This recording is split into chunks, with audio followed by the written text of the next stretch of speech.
এই মোচাটাকে প্রথমেই আমি ছাড়িয়ে নেব। ছাড়িয়ে নিয়ে কিভাবে মোচা কাটতে হয় সেটা আমি দেখিয়ে দিচ্ছি। যারা নতুন রাঁধুনি তারা হয়তো জানবে না, আর অনেকেরই জানা, আমাদের গ্রাম বাংলার মেয়েরা অধিকাংশই জানে মোচা কিভাবে ছাড়াতে হয়। এইভাবে প্রথমে আমি ছাড়িয়ে নেব। এই ছাড়িয়ে এইভাবে একটা একটা করে ছাড়িয়ে নিয়ে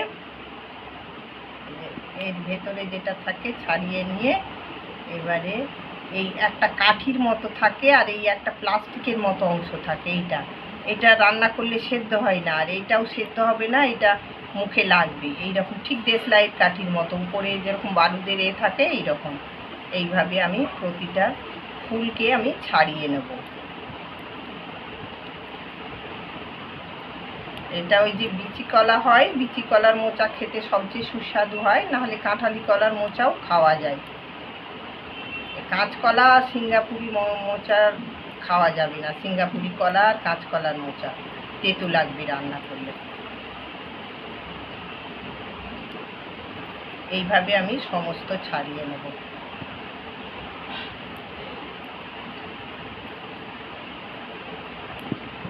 ছাড়িয়ে নেওয়া হয়ে গেছে, এবার এইগুলোকে আমি ছোট করে কেটে নেব।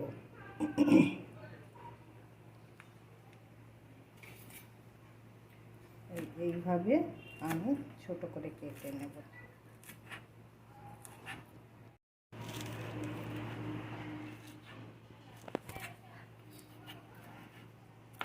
এইভাবে আমি সমস্ত কেটে নেব। হয়ে গেছে, এবার আমি একটা কড়াই জল বসিয়ে দিয়েছি। এই জলের মধ্যে অল্প নুন দিয়ে দিচ্ছি। অল্প নুন দিয়ে দিলাম, দিয়ে এইগুলো আমি একটু ভাপিয়ে নেব।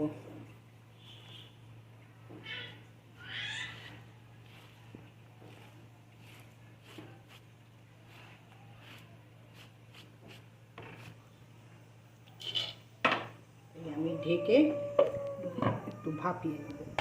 নেওয়া হয়ে গেছে, এবার আমি একটা ঝুড়ির মধ্যে এটা ছেঁকে নিয়ে নেব। একটা এইরকম ঝুড়ির মধ্যে ছেঁকে নিয়ে নেব। আমি জল থেকে ছেঁকে নিয়ে নিয়েছি। এবার ওভেনে একটা ওই কড়াইটাকেই পরিষ্কার করে বসিয়ে দিয়েছি। অল্প তেল দিয়ে দিচ্ছি, 3 টেবিল স্পুন তেল দিয়ে দিলাম।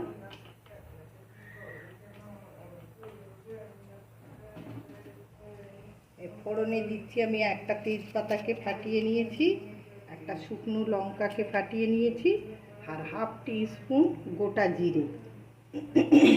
এটা আমি ফোড়নে দিয়ে দিচ্ছি, করে নিচ্ছি।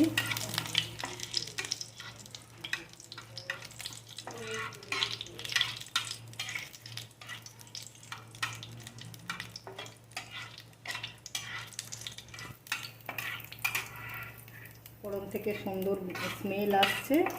এই সময়ে আমি কেটে রাখা পেঁয়াজ দিয়ে দিলাম।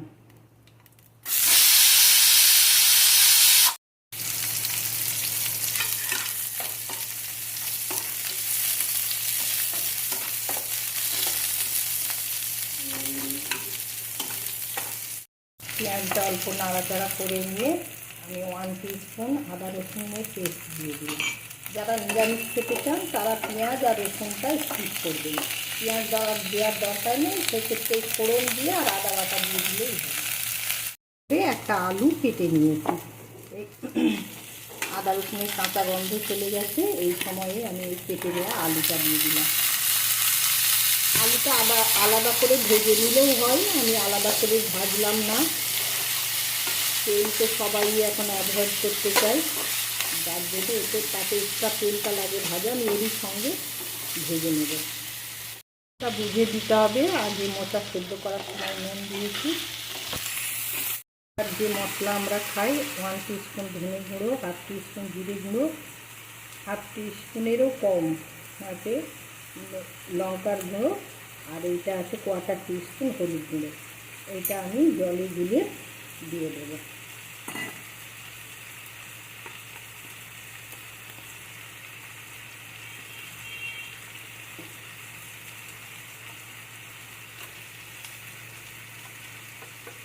আমি দিয়ে দিলাম। এই মশলার জায়গাটা ধুয়ে একটু জলে দিয়ে দিলাম।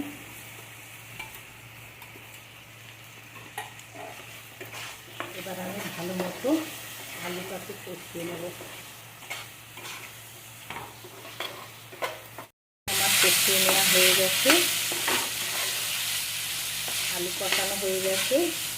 এবার আমি এই ভাপিয়ে রাখা মোচাটা দিয়ে দিচ্ছি।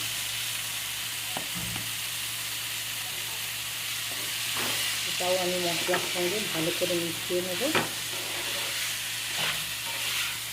এখন তো ভিজিয়ে রাখা, আগে থেকে ভিজিয়ে রাখা ছোলা দিয়ে দিলাম।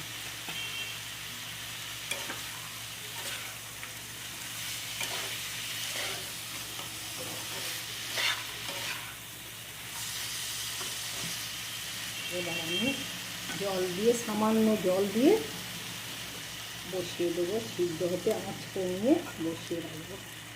মিনিট 10 রান্না করব, সব একসঙ্গে সিদ্ধ হয়ে গলে যাবে।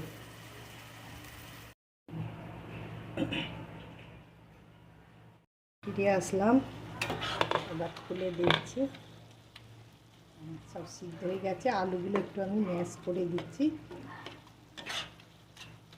তরকারিটা যত মাখা মাখা হবে ভালো লাগবে।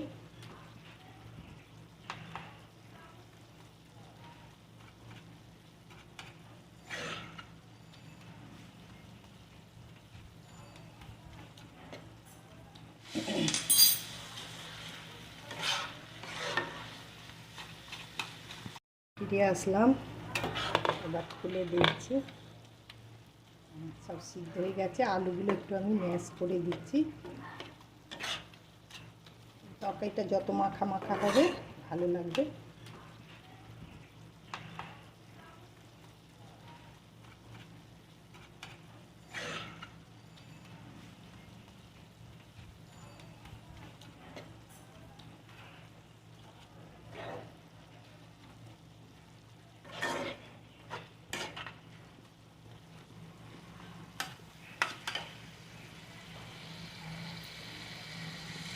হাফ টিস্পুন চিনি দিয়ে দিলাম।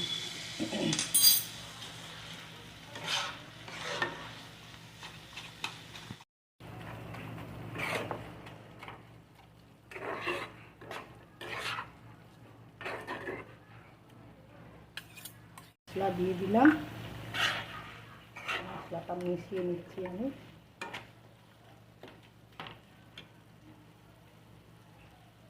ওয়ান টিস্পুন ঘি দিয়ে দিলাম, জমা ঘি বলে এরকম দেখাচ্ছে, এটা 1 টিস্পুন ঘি আছে। আর গরম মশলা 1/4 টিস্পুন গরম মশলা দিয়ে দিলাম। এবার সব একসঙ্গে মিশিয়ে নেব। Ready to serve. রেসিপি ভালো লাগলে আপনারা অবশ্যই একটি লাইক দেবেন। আপনাদের একটি লাইক আমার ভিডিও করার উৎসাহকে আরও বাড়িয়ে দেবে। আমার চ্যানেলটি সাবস্ক্রাইব করুন, বেল আইকনটি প্রেস করুন, যাতে আমার আপলোড করা ভিডিওর নোটিফিকেশান আপনার কাছে পৌঁছে যায় সকলের আগে। আজ বিদায় নিচ্ছি, আবার অন্য রেসিপির সঙ্গে দেখা হবে ইনশাআল্লাহ। আসসালামু আলাইকুম।